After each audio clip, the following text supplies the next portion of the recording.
جب مسلمانوں کو سجدے کی حالت میں دیکھتے ہیں تو تمسخر اڑاتے ہیں، کہتے ہیں کیسی بیوقوف لوگ ہیں، خدا نے اشرف المخلوقات بنایا، سیدھا کھڑ چلنے والا جانور بنایا، اور اب یہ زمین پر ماتھے رگڑ رہے ہیں۔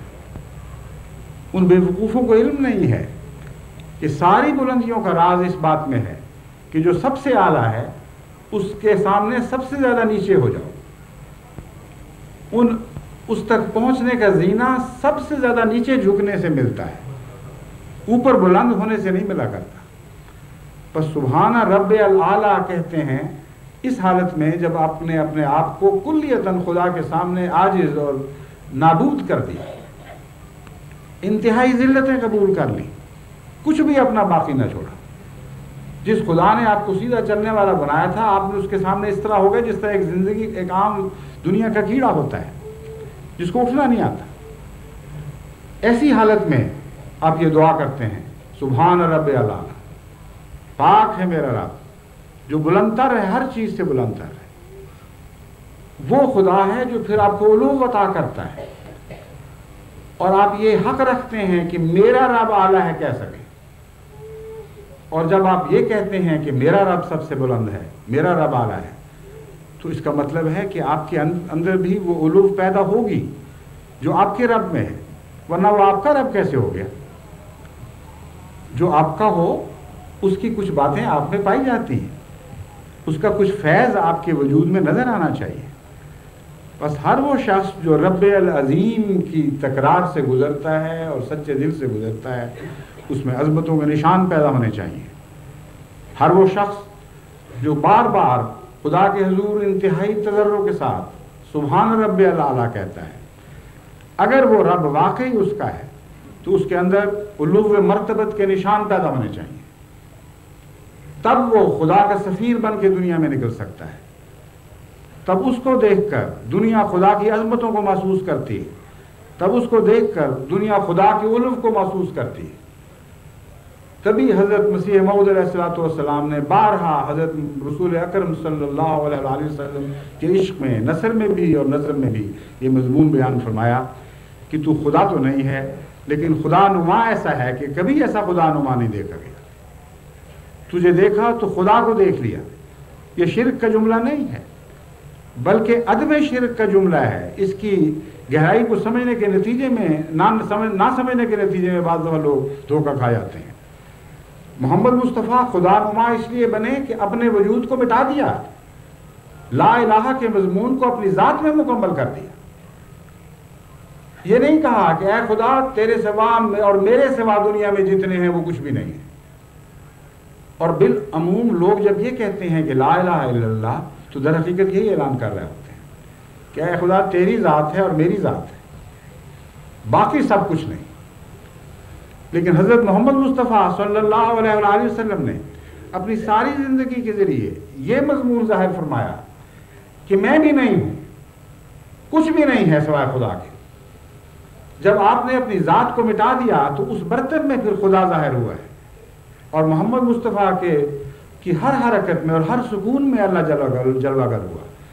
بس یہ شرک کا مضمون نہیں بلکہ توحید کامل کا مضمون ہے، اور سبحان رب العالی ہمیں اس مضمون کو یاد دلاتا ہے کہ اگر تم اعلیٰ ہو اور تم کہتے ہو کہ میرا رب اعلیٰ ہے تو اپنے اندر سے سفلی صفات دور کرو، کیونکہ جو سفلی صفات کا بندہ ہے وہ رب اعلیٰ کا بندہ تو نہیں بن سکتا۔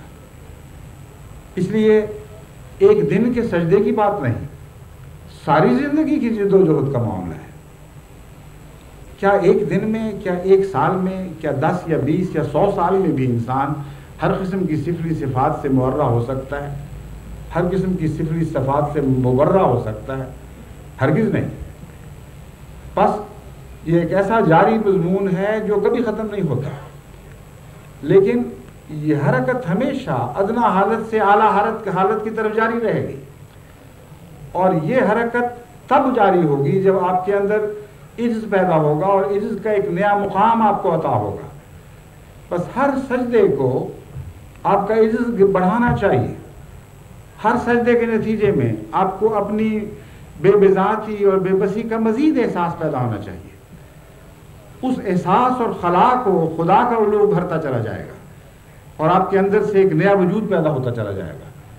یہ ہے سجدوں کا مضمون. اور اب آپ دیکھیں کہ وہ لوگ جو جہالت سے یہ کہتے ہیں کہ اسلام کی عبادتیں عجیب بور کرنے والی عبادتیں ہیں، ایک ہی مضمون تکرار کرتے چلے جاؤ، ہر روز 5 دفعہ کم سے کم اس کے حضور حاضر ہو، ہر رکعت میں اس کے سامنے وہی دعائیں کرتے چلے جاؤ.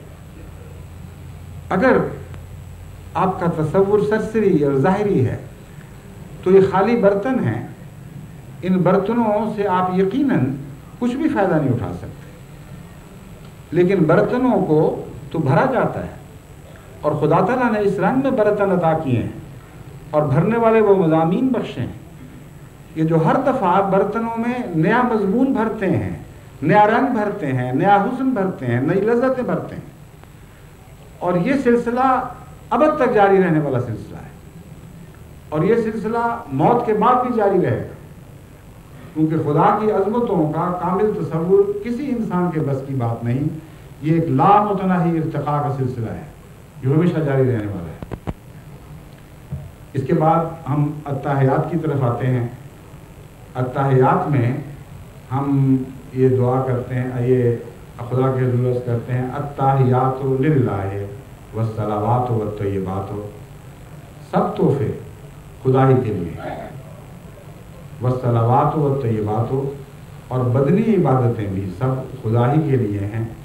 اور وہ پاکیزہ چیزیں جو اموال سے یا زندگی کی صلاحیتوں سے تعلق رکھتی ہیں وہ بھی سب خدا ہی کے لیے، خدا کے حضور تحفہ ہیں.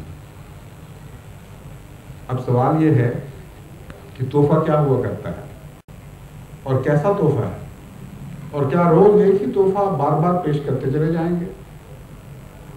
اس مضمون پر جب آپ غور کریں تو آپ کو معلوم ہوتا ہے کہ تحفہ نہ ٹیکس ہے، نہ تجارت ہے، بلکہ تحفے میں ایک خاص مضمون پایا جاتا ہے جس کو سمجھے بغیر آپ التحیات کا حق ادا نہیں کر سکتے. تحفے میں مضمون یہ پایا جاتا ہے کہ مادے کو روحانی کیفیات میں تبدیل کرنا. یہ ایک بارٹر سسٹم ہے جس کا مٹیریلزم سے کوئی دور کا بھی تعلق نہیں ہے.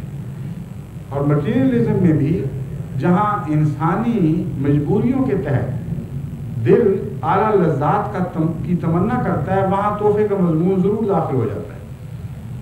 بس ڈائلیکٹیکل مٹیریلزم ہو یا اور مٹیریلسٹ فلاسفی ہو، جیسا کہ مغربی کیپٹلزم کی فلاسفی بھی مٹیریلسٹ ہے، ان میں تحفے کا مضمون سجدہ نہیں ہے اور ایک بے تعلق سی چیز ہے. اگر انسانی فطرت کی مجبوری نہ ہوتی تو ان دونوں نظاموں سے تحفے کا تصور مٹ جانا چاہیے تھا. کیونکہ تحفہ یہ ہے کہ میٹر جو ایک ٹھوس چیز ہے وہ دے کر اس کے بدلے ایک ایسی کیفیت حاصل کریں جس کا کوئی وجود نہیں ہے، جو آپ کے دل کے تصور سے، دل کے حالات سے تعلق رکھنے والی کیفیت ہے، جو آپ کے تصورات کی دنیا سے تعلق رکھنے والی کیفیت ہے. اور اگر کامل عقل کے ساتھ، اگر مارکس کی عقل کے ساتھ آپ اس سودے کا معائنہ کریں گے تو آپ کہیں گے پاگل پن ہے، جنون ہے، حد سے زیادہ بے وقوفی ہے. کسی دوست سے محبت ہے، اس کے وجود کو حاصل کرو، اس سے جو کچھ لے سکتے ہو لو، لیکن اس کو کچھ دینے کی کیا ضرورت ہے؟ اور ایسے دوست کو جس سے ظاہری طور پر کچھ ملنے کی بھی توقعات نہ ہو، اس کے اوپر اپنے مال نشاور کرنا، اپنی زندگی کی محنتیں قربان کرنا نہایت درجے کی بے وقوفی ہے. ملتا کیا ہے اس کے بدلے؟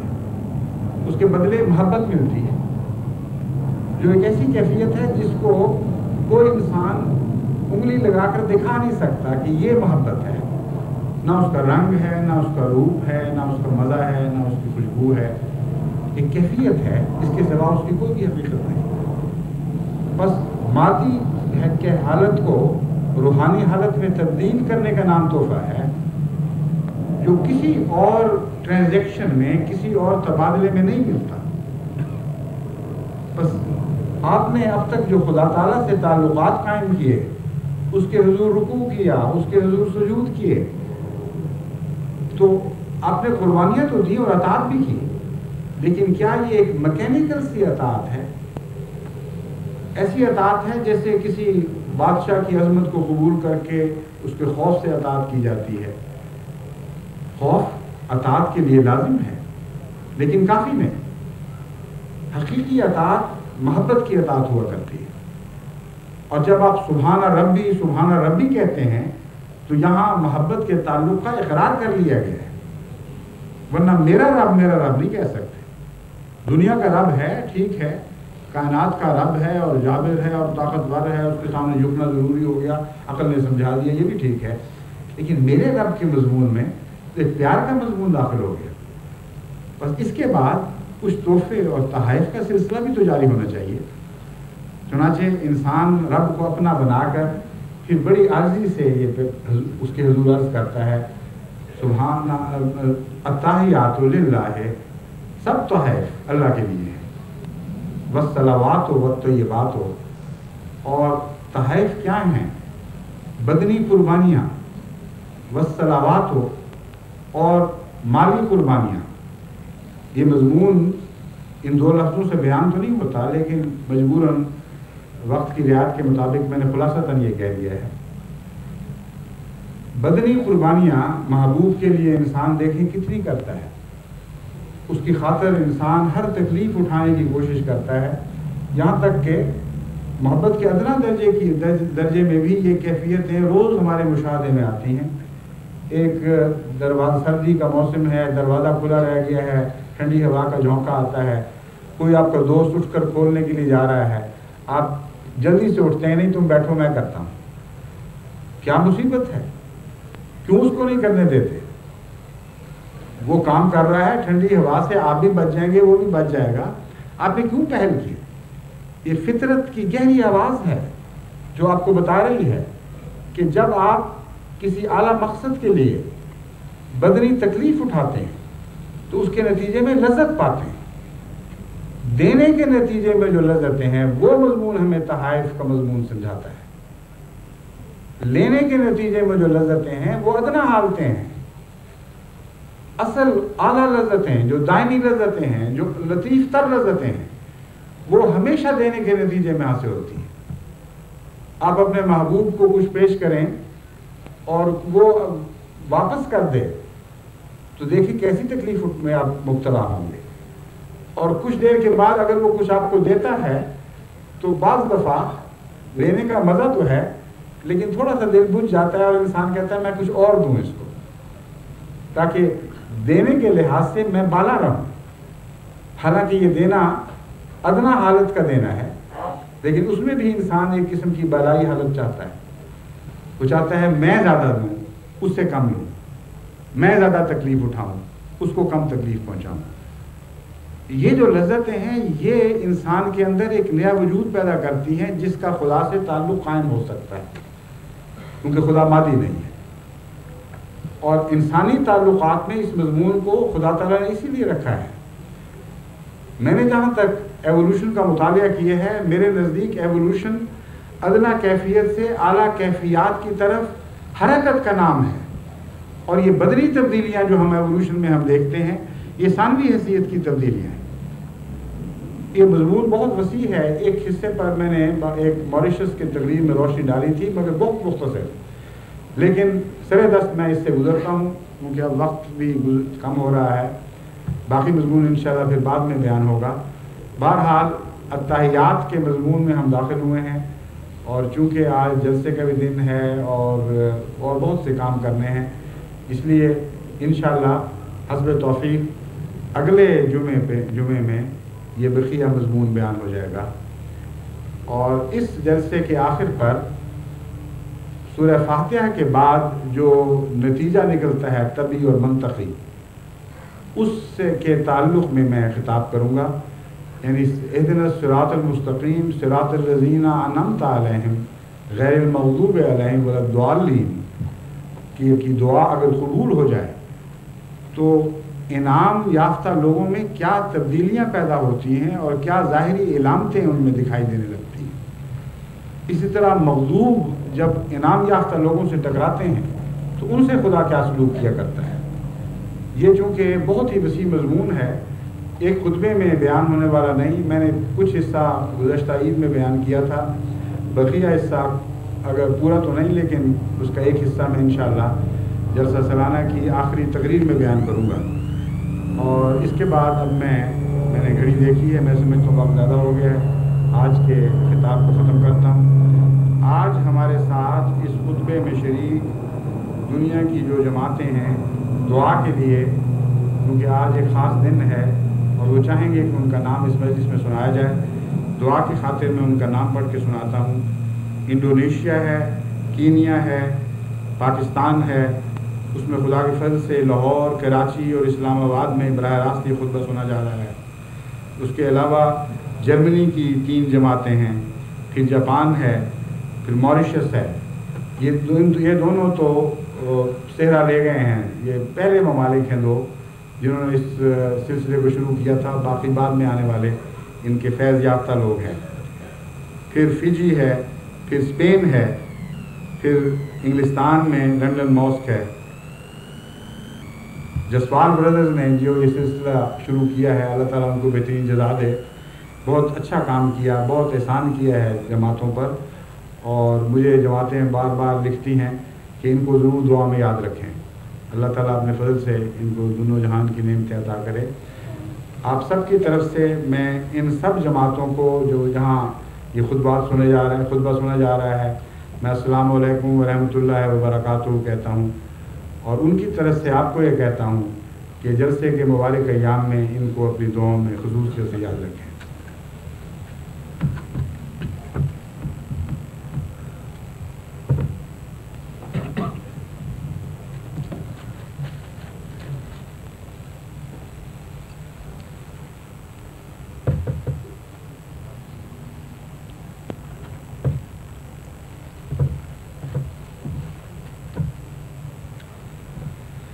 الحمد لله نحمده ونستعينه ونستغفره ونؤمن به ونتوكل عليه ونعوذ بالله من شرور أنفسنا ومن سيئات أعمالنا.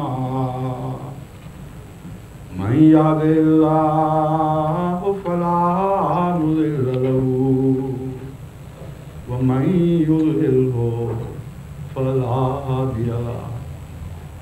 ونشهد أن لا إله إلا الله وحده لا شريك له ونشهد أن محمدا عبده ورسوله. عباد الله رحمكم الله، إن الله يأمر بالعدل والإحسان وإيتاء ذي القربى وينهى عن الفحشاء والمنكر والبغي يعظكم لعلكم تذكرون. اذكروا الله يذكركم وادعوه يستجب لكم ولذكر الله أكبر.